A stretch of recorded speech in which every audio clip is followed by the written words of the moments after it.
Have you ever felt like you were living in two different worlds at the same time? Charles Dickens starts his incredible book with a line that everyone remembers. He wrote, "It was the best of times. It was the worst of times." This famous opening isn't just a clever phrase, it's the very heart of the story. It tells us about a world filled with great hope and terrible despair, all existing side by side. One city, London, was a place of relative calm and order, where life went on as usual. But just across the water, the other city, Paris, was a powder keg of anger and revolution, ready to explode. Dickens wanted us to see this sharp contrast, to understand how life could be so different for people depending simply on where they were born. Imagine the streets of these two cities. London, though not perfect, had a sense of stability. People went about their business, laws were followed, and there was a feeling that tomorrow would be much like today. It was a place where you could try to build a life. But in Paris the air was thick with tension. The poor were starving while the rich lived in unimaginable luxury. This great injustice, this gap between the haves and the have-nots, was a wound that festered for years. The worst of times was for the common people of France, who had no voice, no bread, and no hope. The best of times was for the privileged few who believed their power would last forever. The story is set during the French Revolution, a time of immense and violent change. This wasn't just a historical event, it was a human storm. People who had been oppressed for centuries finally rose up to demand justice. They fought for freedom, for equality, and for a chance at a better life. But this fight for a beautiful ideal became messy and brutal. The revolution shows us how a deep desire for justice can sometimes lead to more injustice, how anger, even when it is righteous, can become a destructive force. Dickens masterfully paints this chaotic backdrop, making us feel the ground tremble with the footsteps of marching revolutionaries and the fear that gripped both cities. By setting his story in both London and Paris, Dickens gives us a unique perspective. He allows us to travel between a world of simmering peace and a world of boiling rage.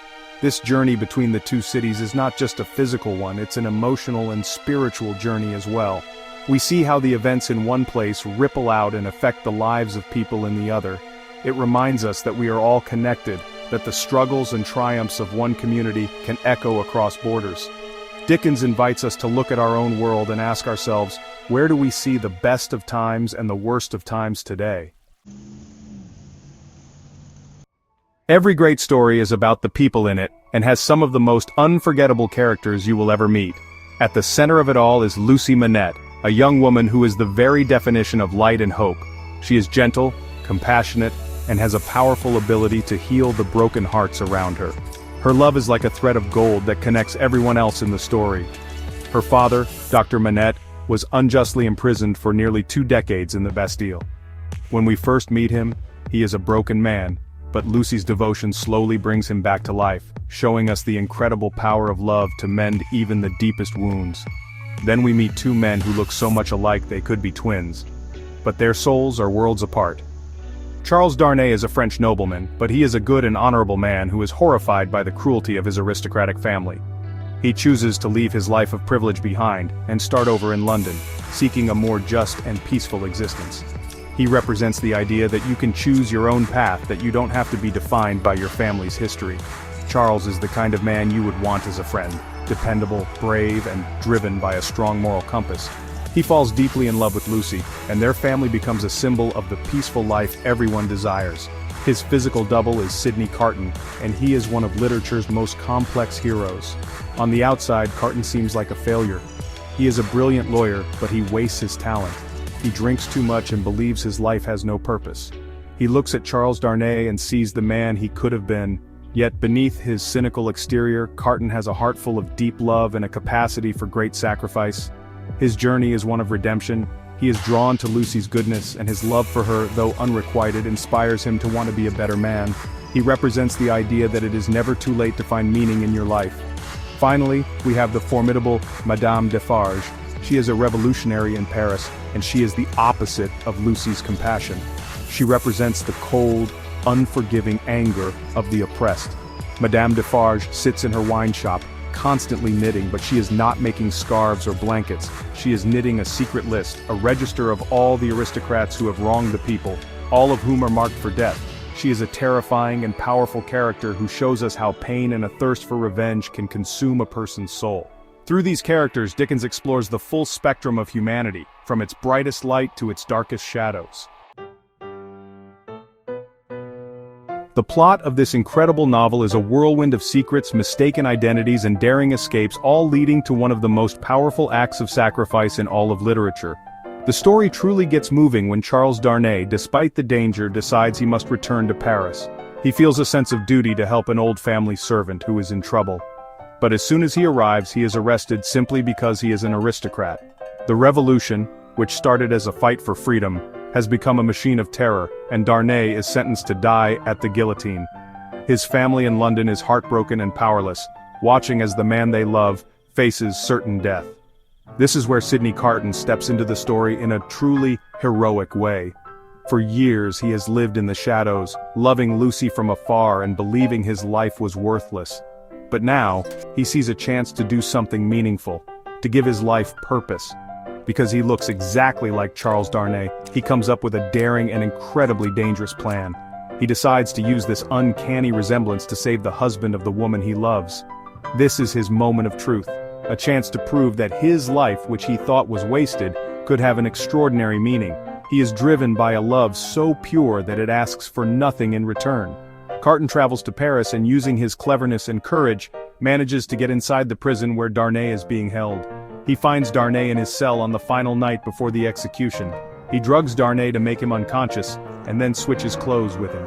Carton, now dressed as the condemned prisoner, arranges for the unconscious Darnay to be carried out of the prison and reunited with his family, who flee back to the safety of London.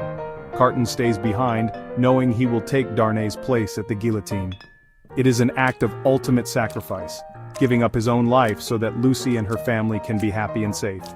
As Sidney Carton is led to his death, he is no longer the broken man he once was. He is at peace. He finds a sense of purpose and redemption that he never had in life. His final thoughts, which Dickens writes so beautifully, are about the future he has secured for Lucy and her family. He famously thinks, "It is a far, far better thing that I do than I have ever done. It is a far, far better rest that I go to than I have ever known." In that moment, Carton transforms his wasted life into an eternal legacy of love. He shows us that a single act of selfless courage can redeem a lifetime of regrets. So why, after all these years, do we continue to read and talk about? It is because the powerful lessons at its core are timeless. The story is a profound warning about the dangers of injustice. Dickens shows us with stunning clarity that when a society allows deep inequality to exist, when one group of people is pushed down and ignored for too long, the result is often rage and violence. The French Revolution in the book is a reminder that a hunger for justice is a powerful human need, and if it is not met with compassion and fairness, it can lead to terrible destruction. This message is as relevant today as it was in the 1850s. The novel also speaks to the incredible power of sacrifice and redemption.